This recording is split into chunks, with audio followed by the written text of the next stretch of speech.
Hello, everyone, and welcome back to the Plant Powered People podcast, where we have everyday, candid conversations about struggles that you may be going through as you step into a plant powered lifestyle and how to overcome them. We are your hosts, Michelle Cehn and Toni Okamoto. We recently got a question that we actually hear all the time and even deal with still after so long, and that is, how do you navigate eating a vegan diet in social situations? It's easy for me to eat a vegan diet while at home, but when it comes to going out with my friends, free food at work, and especially when it comes to dating, it's been really difficult.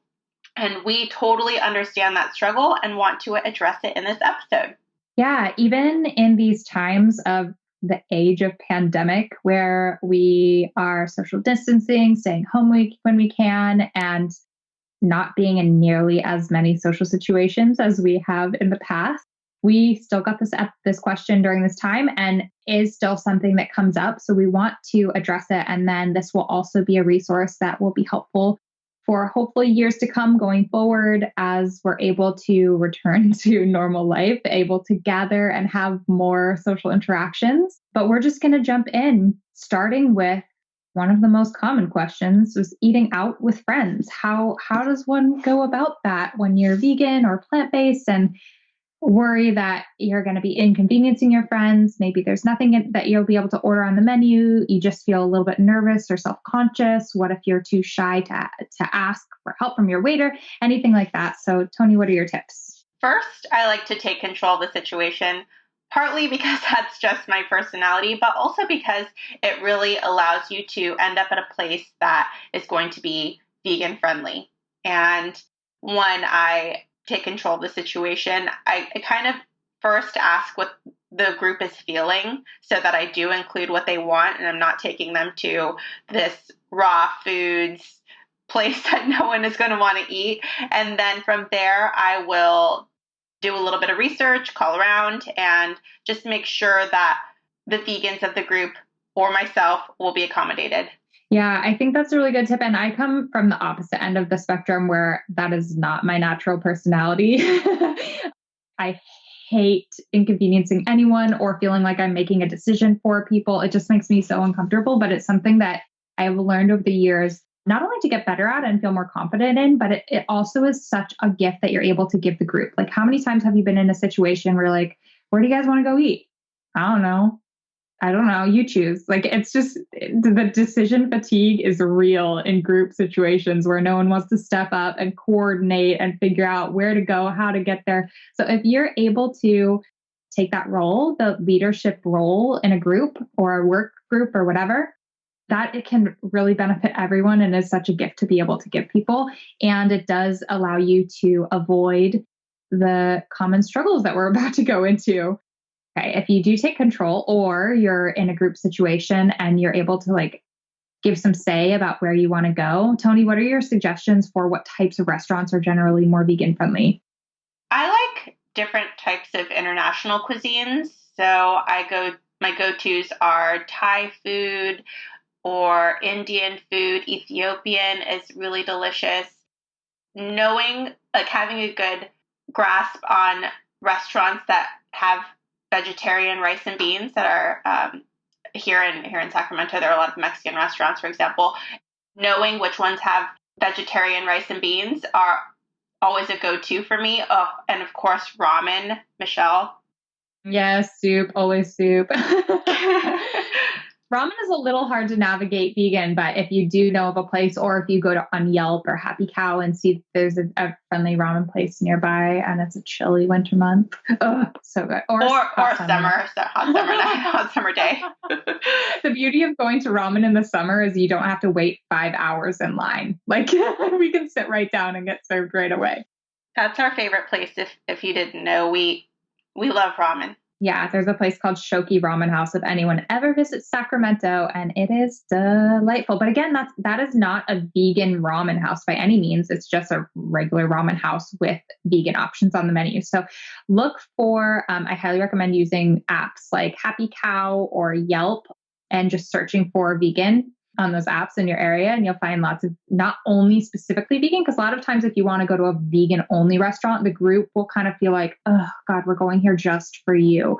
But if you can find a restaurant that is not specifically vegan, but has great vegan options, I often find that takes away any sort of like friction in social situations and makes everyone feel like they're all being seen, heard, listened to, and going to a neutral environment. But you'll be able to order without having any sort of weirdness come up. Another thing that is sort of the opposite of being a friendly vegan and can come off a little bit obnoxious is if you're being super, super nitpicky. I mean, just imagine sitting down for a restaurant and at a restaurant with a group of people who are there to socialize and enjoy their experience and eat food. And you're there being like, hold on, I don't know what I can eat on the menu. Waiter, can you come over? Which of these are vegan? Okay, but is the bread really vegan? Would you mind bringing the ingredient list to that? They go back and check. Oh, they can't find it. Oh, you can't find it. Can I talk to a manager to figure out like, why don't you have the ingredients list here? Like it just. I was just going to say, it's just a really big inconvenience to everyone at the table. And it makes it seem like veganism is such a burden and it's such a hassle and it's an inconvenience to server, the chef, your friends at the table. And to me, it does more harm than good. And so I know everyone has their own feelings and opinions on this subject, but one way that I don't inconvenience the table is you could either, we'll say if you're at an Italian restaurant, my family, whenever there's something fancy to celebrate, they want to go to Old Spaghetti Factory. and there's really only one thing I can eat there, and that is the pasta marinara, and they also give free bread. Your options are don't eat the bread if you really care, or eat the bread and assume that it's vegan, because it likely is vegan. A lot of bread is vegan.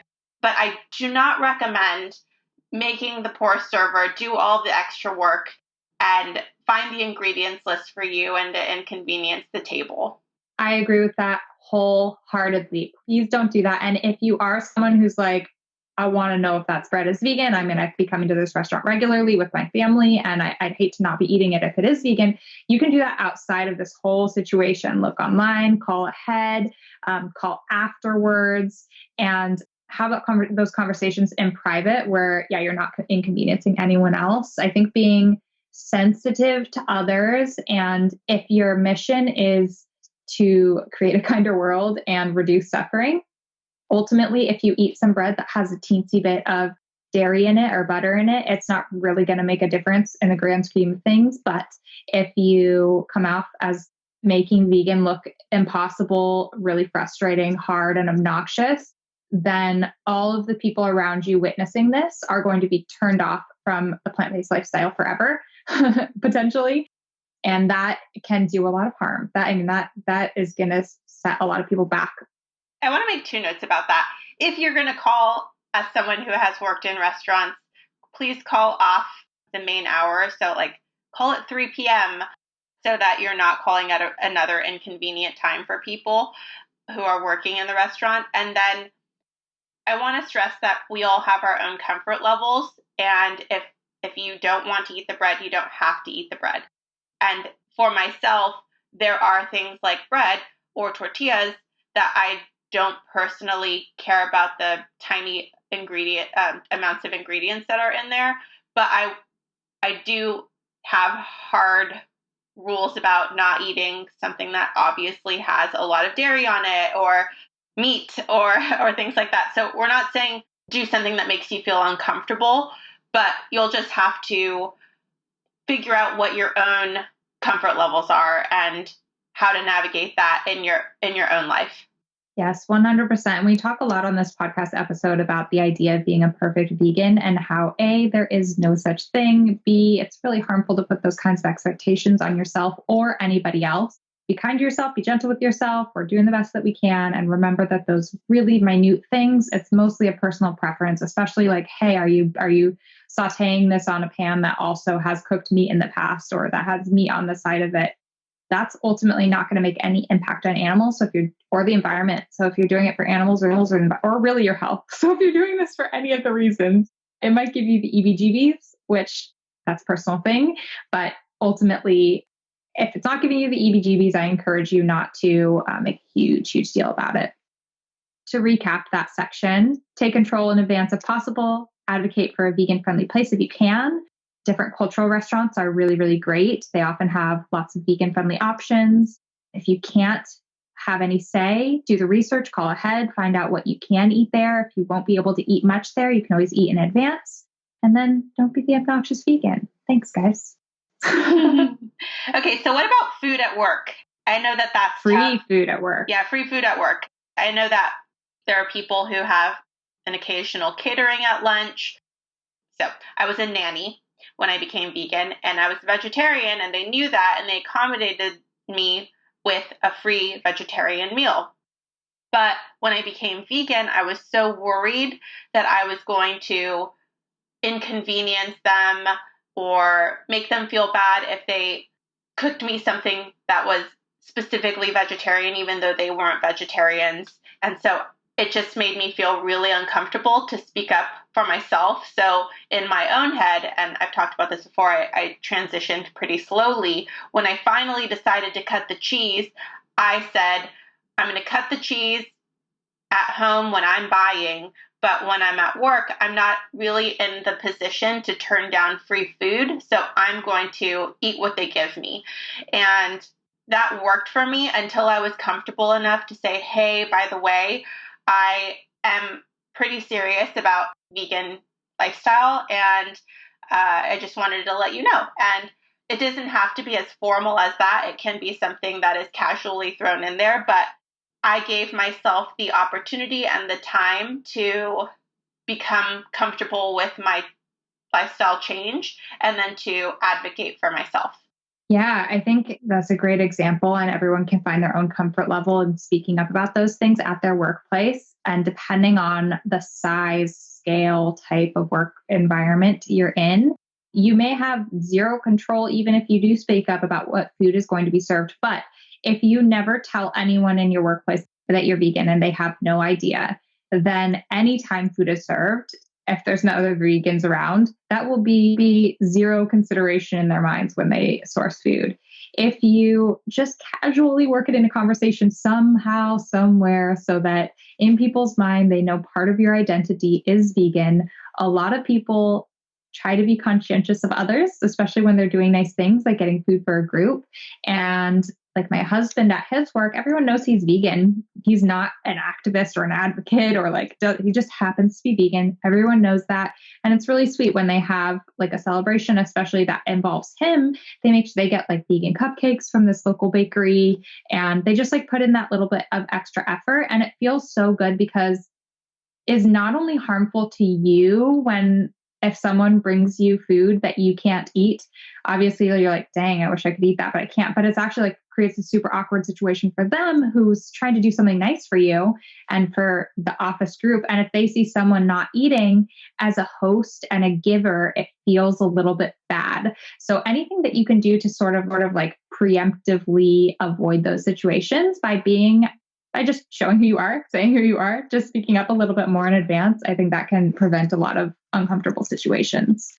And sometimes that can be as simple as sharing a cool documentary that you liked, or if you went to a farmed animal rescue, then being like, oh yeah, I recently became a vegan, or I recently started eating plant-based, and we went to the farmed animal sanctuary or watched this documentary and it was really exciting.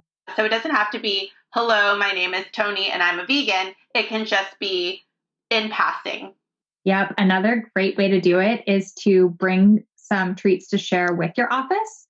So you could bake cupcakes, cookies, a savory dish, whatever, bring it in to share it and just be like, hey, these are all vegan cupcakes. I don't know if you guys know, but I'm actually vegan. So they're delicious. You won't miss the dairy. I hope you'll give it a try, just so that you can be giving and sharing delicious food. Everyone loves that. And it'll take down those barriers and those judgment reactions. That's actually my favorite way, is to share food. I've found that if the food is yummy, people will eat it, no matter if it's vegan or not. So if you can also say or use that as a segue to how you eat vegan, then That's great. But if you're in a situation at work where whether you tried these things or didn't, food appears, you're hungry, you can't eat it, or it's at least doesn't identify it as the food that you eat, you have two options. One is just, it kind of sucks. It just sucks. You're not going to be able to eat the food from work. Just make sure you empower yourself and bring snacks or whatever. And then your other option is just have a little bit, have some, enjoy it. Don't be too hard on yourself. It's not the end of the world if you eat free food that someone got for you. And then that's that. Move forward and go and eat your vegan food from then on. Especially if that's what's holding you back is the free catered meal at work. If you tell yourself, like I told myself, oh my gosh, I don't want to inconvenience. I don't want to seem like the odd person out. If that's what's holding you back and a barrier that it's just leaving you not becoming plant-based, it's okay to continue eating that and then just eat plant-based all the other times. Don't let that stop you. For the listeners, always have food on you, bring treats and food to share. Sometimes it can just suck. That's okay. We're adults. We're all good here. It's just one little moment in time and it will pass. And then you can eat whatever you want. Don't be too hard on yourself. Also, that when it sucks, I want to emphasize bring snacks because if you're like me, you get hangry.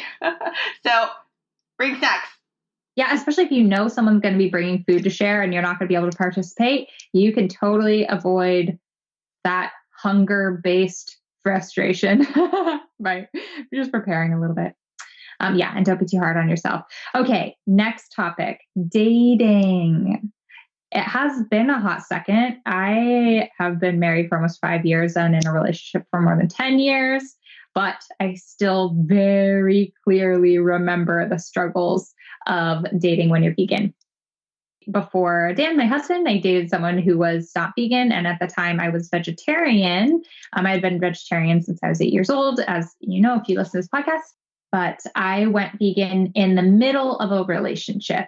And it was not a struggle to like go vegan so much. I mean, I was dedicated. I had my reasons. I was ready to make the change and put in whatever effort it took. But the relationship did cause a little bit of a struggle because my partner at the time was super frustrated that if we went out to pizza, we couldn't just order a cheese pizza. Like we had to order half cheese pizza and half something else. It just felt like he was being inconvenienced and didn't understand the reasons why. And so it created some tensions, which were frustrating. But everyone I had ever dated before Dan had never even been vegetarian. So I was just used to having those differences in relationships and not really seeing eye to eye on that stuff. And I still had a lot of really beautiful relationships. And yeah, I know that's a question that we get asked all the time is like, should if you're vegan, should you date someone who's not vegan? Of course, we're all just human beings. Like we were all not vegan at one point. Toni, I know you have experiences. Yeah, there are slim pickings sometimes. And I remember online dating here in Sacramento. Originally, I had all of these qualities I was looking for or lifestyles that I would prefer. I wanted them to be open to swing dancing. I wanted them to be open to eating vegan food. And as I went along in the dating process and found that I wasn't having any of my expectations met, I began to loosen them up a little bit. And I met some really interesting people. And I ended up dating the person I dated before my husband. I met him through swing dancing, and he's an awesome person. I'm still friends with him. And here's what happened. Shout out to Gary and Amber if you're listening to this. I started dating Gary, and he was a meat eater. He was talking on our first date about how his favorite thing to cook was lamb stew. And I was like dying inside, thinking, oh my gosh, who eats a little baby sheep? I can't believe it. At the time, I was working at a farmed animal sanctuary, so I was feeling really passionate. And fast forward a little bit, he did a 30-day vegetarian challenge for himself. And at the end of the 30 days, he told me, hey, I had eaten for 30 days only vegetarian food. And I was so happy. Then he watched Cowspiracy and became fully vegan. And even though we broke up, he maintained his veganism. Then he started dating his wonderful partner, Amber, and she became vegan. And then I met her and she told me that not only did she become vegan, but she was sharing vegan presentations at her work at UC Davis. And I just thought, wow, this is so cool. I love that I saw him for more than what he was eating, and that this is how it all came to be. And I just thought it was so cool. So don't write anyone off just because they're not vegan. Yes, agree with that 100%. And I also encourage you guys, if you haven't already, to listen to our past episodes with both Stephanie and Josie. I think, were they both from season 1? I think so.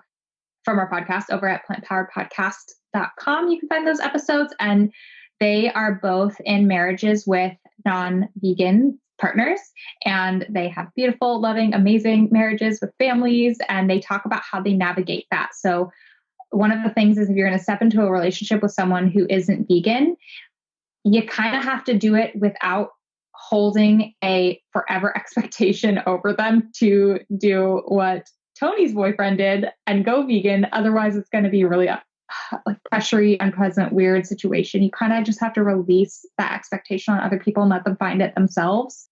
But anyway, those are 2 podcast episodes that I highly recommend that you check out. Also, I wanted to share a graphic that we created for World of Vegan recently, which I think says a lot about dating when you're vegan. And the graphic says, if he doesn't respect that you're vegan, let that, and then it's a picture of a mango. So let that man go. And what I think is cool about this is that the original graphic said, if he's not vegan, let that man go. But that's not cool, guys. Like, whether you're vegan or not vegan, it has nothing to do with in your heart ethics, whether you're a good person or a bad person. It really has more to do with what you've been exposed to in your life. That is not a reason, I think, to date or not date someone. But if you're with someone who doesn't respect you and what you care about, the things that you're interested in, the things that you're passionate about, the decisions that you make about your health and your body and what to put on your plate, that is a little bit of a deeper problem that I think could create some serious issues, and is just kind of a dangerous situation to be in anyway. Someone's not respecting you and your beliefs. So I think that's something to think about. Yeah. I'd like to add to that I remember when I was dating online, there were people who just were not interested in dating someone who ate plant-based. And that's fine. You don't have to convince them or try to justify your decisions. Sometimes dating in general, it's just, we decide what we want and what we don't want. And so if someone is making you feel badly because of your decision to be plant-based, try not to take it personally. It's just a personal preference. Like, for myself, I wouldn't want to date anyone who drank alcohol. That is a very sensitive subject in my world. And it's not personal. It's just, I don't have interest in dating someone who drank alcohol. So just try not to take it personally. Love that. And I'd love to hear from you all listening if you have experiences, advice, situations, anything like that. You're always welcome to call into us. We actually have a call-in number at the plantpoweredpodcast.com where you can call in and leave us messages, or you can send us emails, whatever. But we'd love to hear your stories as well. Moving on to something that many of us will experience at one point time or another, or many times throughout our life, and that is travel. Not so much in the pandemic age, but post-pandemic, travel can be a really tough thing. I know that was one of the things that I was really scared, a little bit nervous about, and I just thought was going to involve so much sacrifice when I became vegan. Because whether you're in the airport or you're going to an unknown land or location, or even somewhere where you don't speak the language and you can't even read labels, there's just a lot of things to navigate with that. So, Toni, what are some tips? One of my favorite tips is to use the Happy Cow app. And I've used it in several different countries with great success. Sometimes they have like a little guide, and it will tell you if it's a fully vegan restaurant, if they are vegetarian friendly, or if they are just not vegetarian friendly. And I've found fantastic all vegan recipes with restaurants with the help of Happy Cow, and recommend downloading the app if you haven't yet. Also agree. It's a must-have on your phone, the Happy Cow app. But if you don't have that, Yelp works too. You can always just search vegan in your area. wherever you are, and it'll pull up the vegan friendly restaurants around there. But Happy Cow is really nice because you get to read specifically comments, ratings, and whatnot from other vegans who sort of like get it in terms of like how good the offerings were there specifically for vegans. Another thing that we encourage you for travel and basically for all things in life, but bring food with you. So no matter whether you're on a car trip and you're going to be stuck eating whatever fast food places are near, or you're traveling through an airport on airplanes and you're just not going to know what options are around you, or just, in any travel situation, if you're in a faraway land, pack some Cliff bars, energy bars, Go Macro bar, whatever type of bars you like, pack some bars. You can pack like oatmeal packets. Those are great. You can heat those up in the hotel rooms and use the coffee maker to make hot water. Don't we have a video on YouTube about snacks for car road trips? Yeah, when we went to the Natural Products Expo West, I think we did, or was it Animal Rights Conference? One of those. We did a little video showing our favorite car snacks, road trip and snacks. We'll include that link in the show notes. Yep. But it is kind of a fun time. Like if you're going to be traveling, getting to go to the grocery store and buy all those snacks that I don't know about you, but I don't usually spend time in the snacks aisle, the chips aisle, the chocolate candy, any of those things. I don't spend time in there. I usually eat real food that I'm cooking in the kitchen while I'm home. But when you're traveling, I take that as an opportunity to kind of splurge on those things and pack stuff that are going to be able to transport well, be good in heat, be able to be taken on the airport and pass security and all that, so that I'm always prepared. It's a really exciting time to travel because for the most part, I mean, back when vegan 10 years ago, this was really important. Like you had to bring your own food or you wouldn't eat. But these days, it's really exciting. Even in airports, there's so many vegan friendly options. Bagel shops, sandwich shops. Of course, those are like kind of the staples. Sometimes you'll find like burrito spots that can make things. But now, Toni, what are some other cool things that you've seen in airports? Sometimes it depends on which airport you're in, but if you're in a major city and it's a vegan friendly city, oftentimes, not often, but sometimes you will find an all vegetarian or vegan restaurant in the airport. So I know that SFO has Amy's. I know that LAX has, is it Real Foods Daily? I think so. And then one in Seattle is, it's from Cafe Flora, but I can't remember the airport name, but it's really yummy. And you just have to turn on your Happy Cow app as soon as you get into the airport. Yeah. And then it's cool too, because a lot of the even fast food joints like Carl's Jr. or whatever, if they're present in the airport, a lot of them are now offering plant-based burgers, vegan burgers, and you'll find places like Jamba Juice. And of course, if like worst comes to worst, you can always go to the little airport markets and find fruit, or pretzels or something like that. Pre-pandemic, I was traveling nearly weekly and by plane, and I would tend to go to Starbucks in the morning for oatmeal and either Jamba Juice for a snack if I wasn't doing oatmeal. And then for a more substantial meal, I liked Subway or Chipotle. Oh, Chipotle all day, every day. Yeah. Okay. Traveling to locations themselves, I encourage you all to let go of the fear and instead embrace the adventure.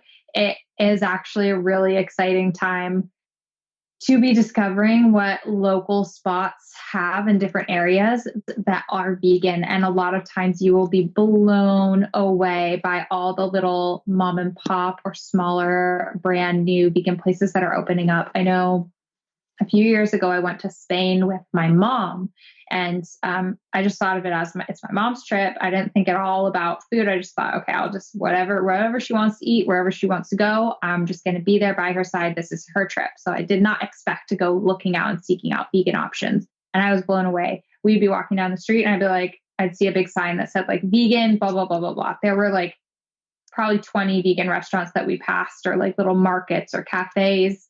And then I started pulling up the Happy Cow app, and we sort of got on a mission to starting to go and look at all of them, because that was just really fun.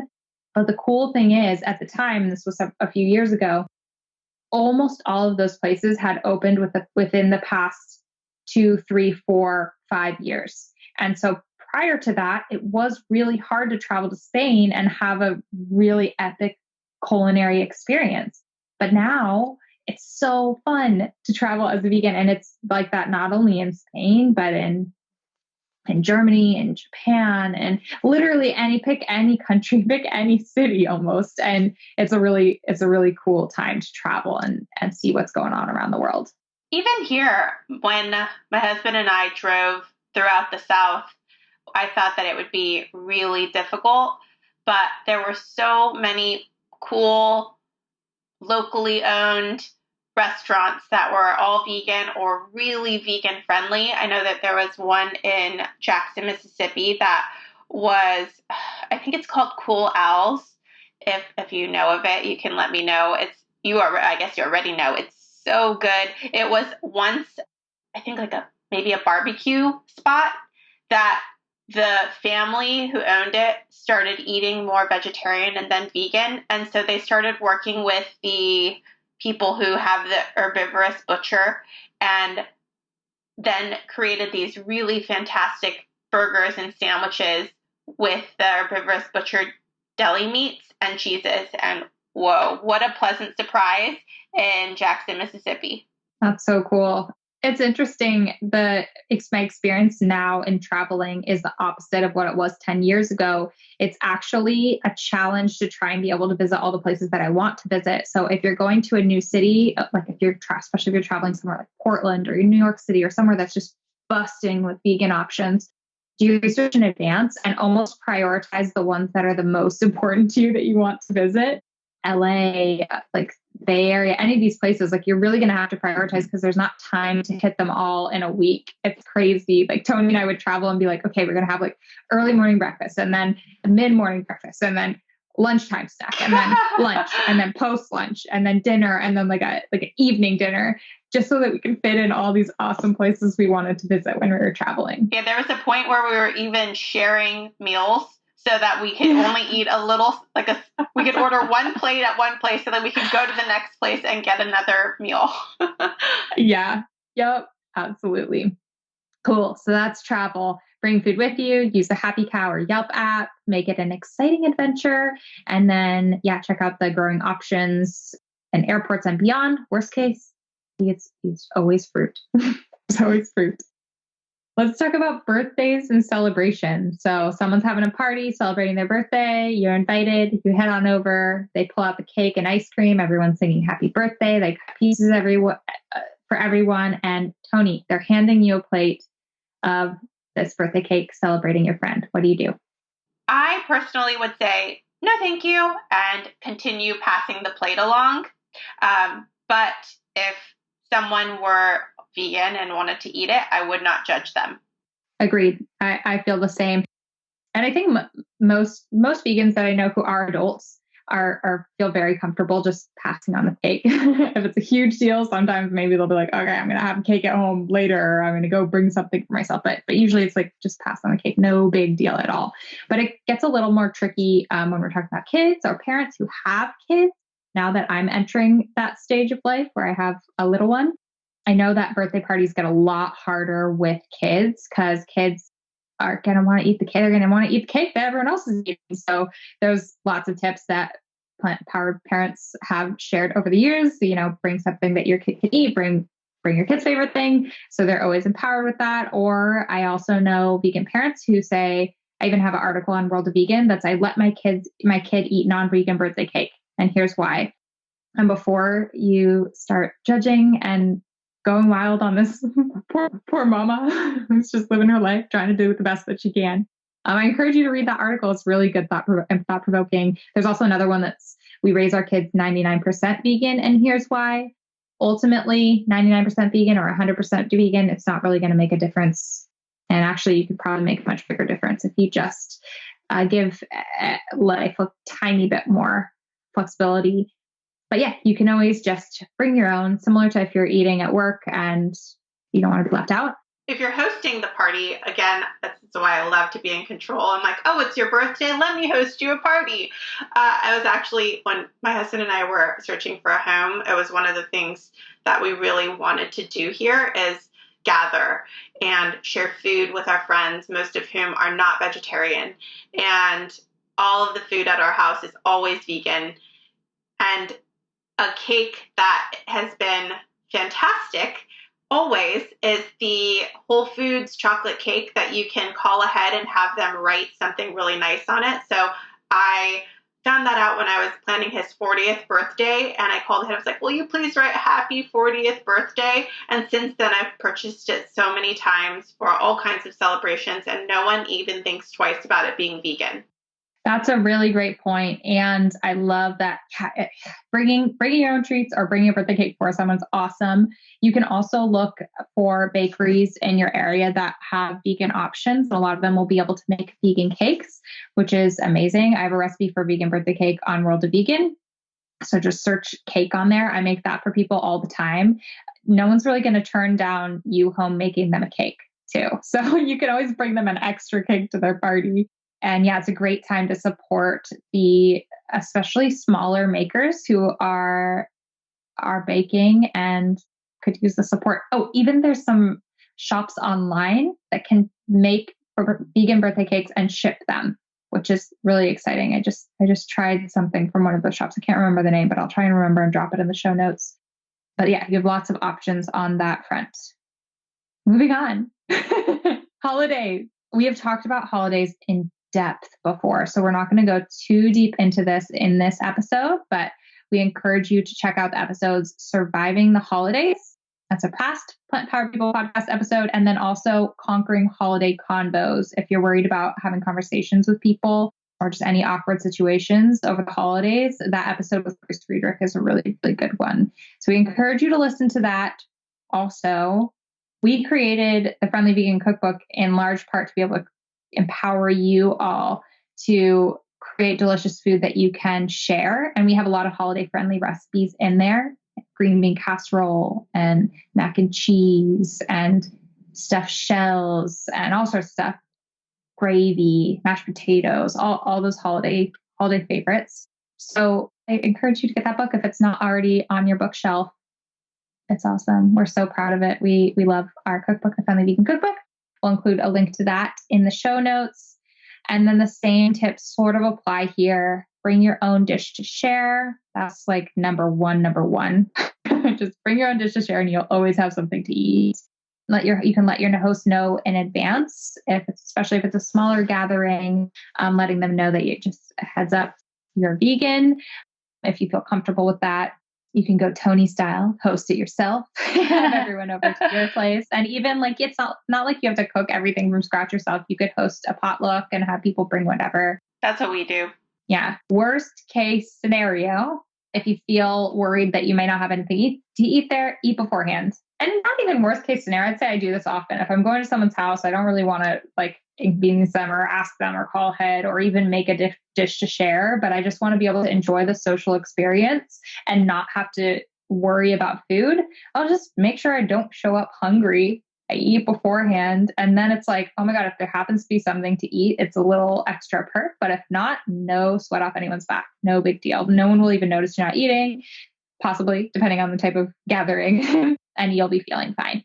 Yeah, yesterday, actually, my friend Doni moved and I helped just a tiny little bit, but she ordered pizza and I brought my own Tupperware and ate rice and beans from my Tupperware. And you'd think it would be awkward or weird for other people, but nobody even asked me. They were so interested in eating pizza that it was totally fine that I was eating rice and beans.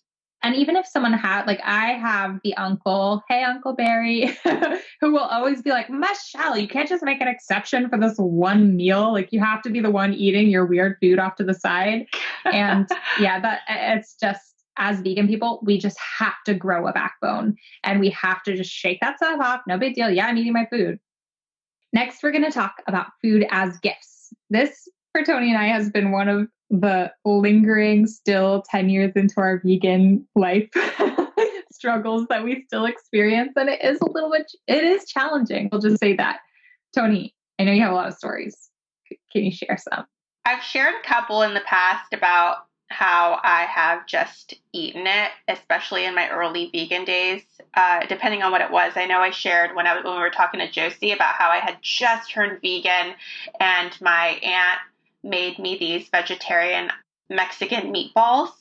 And I was so overwhelmed with gratitude that she would learn what vegetarian meats were and then learn how to cook this meatball that I loved as what she thought was vegan. And I just ate them and I was grateful, and I didn't think it made a big difference.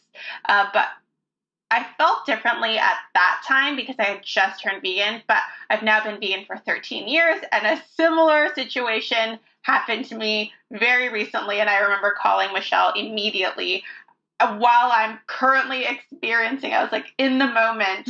I was like, Michelle, what do I do? And it is such a difficult situation to navigate because, especially in my culture, which I've talked about countless times on the podcast, food is a sign of affection and is a gift of not only the food that you're about to be nourished by, but also one's gratitude or love for you. And to turn that food away is often seen as disrespectful. And so I had a friend who, as a thank you, woke up really early before coming to my house and handmade from scratch this entire meal. It was tostadas, vegetarian tostadas, and she had made the tortillas from scratch out of corn masa in the morning and then fried them and then made beans from scratch, and just everything was from scratch. And then at the end, she sprinkled a little bit of cheese on it and then brought them to my house. And I looked at them and I was like, oh gosh. And while she was handing them to me, she was telling me, oh, I'm so grateful to you. You really have made an impact on my life. Thank you so much. And I was just totally stunned. So I took my food, went into my office, and I was like, I'm gonna clean up for a second and then I'll be right back. And so I had my food in my hands and I really quickly called Michelle and I was like, what do? I have this here. How do I navigate this situation without being disrespectful? And what did you say, Michelle? There was no clear answer. I feel like we talked for like 15 minutes trying to throw out ideas and then ended up with like, I can't wait to hear what you do because this is so hard. Yeah, that situation was really hard. And even though we've been vegan for 13 years each, we still had such a difficult time trying to figure out how we wanted to respond, how we wanted to act, what was important in that moment. And ultimately, I decided to scrape the cheese off, which was easy to do. They were just like cheese shreds, so you could just pick them off. And then I ate the rest of it, and I thanked her so much. And in the future, I plan on giving her the Plant-Based on a Budget cookbook and introducing her to plant-based foods. So it could be an opportunity for her to expand her cooking horizons with plant-based options. So I don't regret any of how it went down, but I also have at this point a lot of patience and grace with myself to figure out how to be respectful of my culture and the culture of the people I love, and also passionate about veganism or passion for veganism. So I don't think I need to pick one or the other, and I'm still learning how to have everything in my life coexist. Yeah, I think that's really beautifully said. And then the crazy like twist of the story is the same friend was talking to me weeks later and started talking about food and her love of food and how she loves making people food and bringing people food, and was describing this dish that was vegetarian. And since I had known that she is so sweet and generous and may bring food in the future because she's so kind, I knew that an easy way to prevent even any of that situation from coming up, is to just say right then, oh yeah, I actually don't eat any dairy, any milk, any eggs. So yeah, cooking's a little bit different, and just plant those seeds early so that it never gets to the point where I need to figure out what to do with the dish. Because yeah, it's just, that is hard, and it's just an imperfect situation. But yeah, we all need to become comfortable being imperfect, because that's the world we live in. And it's tough too, because, gosh, Michelle, did you see that movie called My Big Fat Greek Wedding? Yeah. Do you know where the aunt is like, what? You don't eat no meat? Okay, I'll make you lamb. Do you know that part? Okay. That is kind of what it's like in my family sometimes. People have the best intentions and they want to accommodate me, but then they'll accidentally, or they'll put egg in there because it's not dairy and it's not meat. And sometimes you have to be really specific, but it's just this conversation that happens over time with your loved ones. Okay. I feel like that was a heavy one to end on, because this is tough. But yeah, I mean, choosing lifestyle and food choices that are different from the norm, and even what you and your family grew up doing and eating. There are going to be challenges, and that's what this podcast is all about. It's talking through these things. It's being imperfect. It's kind of navigate, like Toni and I are still totally figuring things like this out. We are having conversations with each other all the time to figure out what's the best thing to do in different situations. So I hope that you guys either are lucky enough to have a friend or friends in your life, or an online community where you're able to ask these questions and sort of talk it out the way that Toni and I are able to do together and here on this podcast. And if not, and you're feeling very alone and overwhelmed, I really hope that you'll turn to us, use us as a resource, reach out to us, send us an email or a message.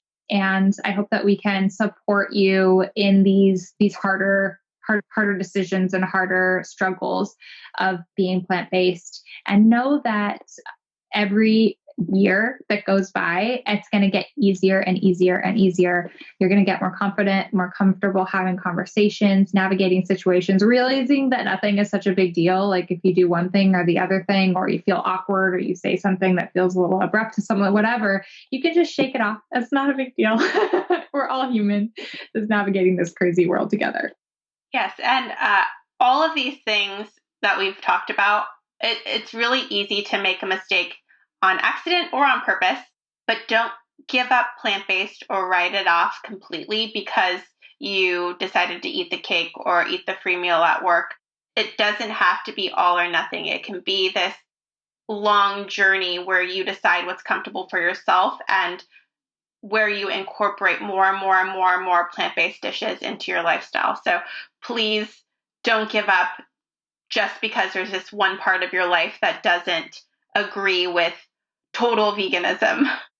Yeah. And in these hardest moments where you're just not sure what to do, or you leave feeling really defeated or deflated, it can be a really emotional time where you do feel like, this isn't for me. I can't do it. It's too hard. But remember, these are just moments, and everything's getting easier. It's kind of like you're biking up a hill, you're getting near the top. It's really, really hard. But once you get up there and pass it, you get to just soar downhill. It's easy, So sending you all much strength, love, compassion towards yourself and others.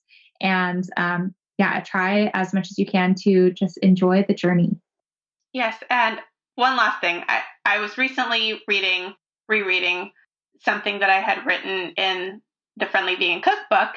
And I talked a little bit about how this wasn't only my journey. It was the journey I shared with all of the people who dine with me. So showing some equal grace and compassion to your family members, even though they may not be super on board or super accommodating, will also hopefully lead to better outcomes later on down the line. It took my family a decade, but now they are very much supportive, and I'm hoping the same for you as well. Beautiful. With that, we will wrap up this episode. Thank you all so much for tuning in and for listening. If you enjoyed this podcast episode or our show, it would mean the world to us if you would leave a review on Apple Podcasts. We so appreciate every single one of you listening and love being able to get to know you a little bit more, hear from you, see that there's someone like really listening on the other side. So leave us a note over there in the Apple Podcast reviews. Thanks so much for tuning in, and we'll catch you in the next episode. Bye. Bye.